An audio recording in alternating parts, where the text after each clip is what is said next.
We take a closer look here at that Cardinals-Cowboys game. And, Steve, I know you had a chance to talk to some of the people there with the Cardinals. And what a job Bruce Arians has done, but also what a job Carson Palmer has done. Not only just coming back from that injury, but steering the ship here for the Cardinals. 7-1 now. Yeah, I spoke to running back Andre Ellington, and kind of what Carson has done happened, last year in the offseason. Even when he was not playing. Remember, he missed those 3 games with a nerve injury. Andre basically said that Carson has established a poise with his team that no matter when adversity strikes, they know how to take things play by play. And we saw that yesterday after the pick 6. It looked like Carson was a little bit rattled there in the first quarter. Andre said even when he was in the huddle, he didn't make any excuses. He came in and he handled what he had to do and kept everyone, okay, let's get to the next play. And Nate, as a player, when you've got a guy on your team who says, let's go calm, let's go play to play and kind of can regroup. It's a fairly young team, still some new parts being inserted. How much does that mean when you're in an adverse situation on the road like they were early yesterday in Dallas? Listen, as a receiver, we're all ego-driven. We're divas in our own right. So we don't look for confidence in other people to find confidence in ourselves. But we can't help but to pass the keys to the quarterback on most teams. Most of the times, they're the highest paid.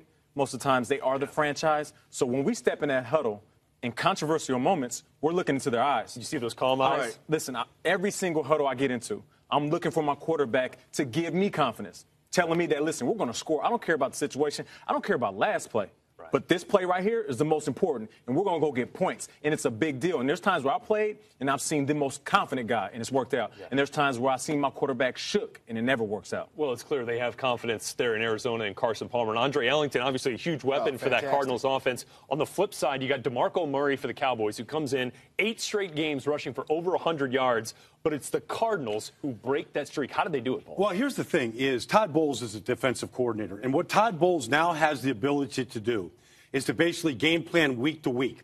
And so in that game yesterday, their number one priority, we're not going to let DeMarco Murray beat us. So he went to a 4-man front and a bear front.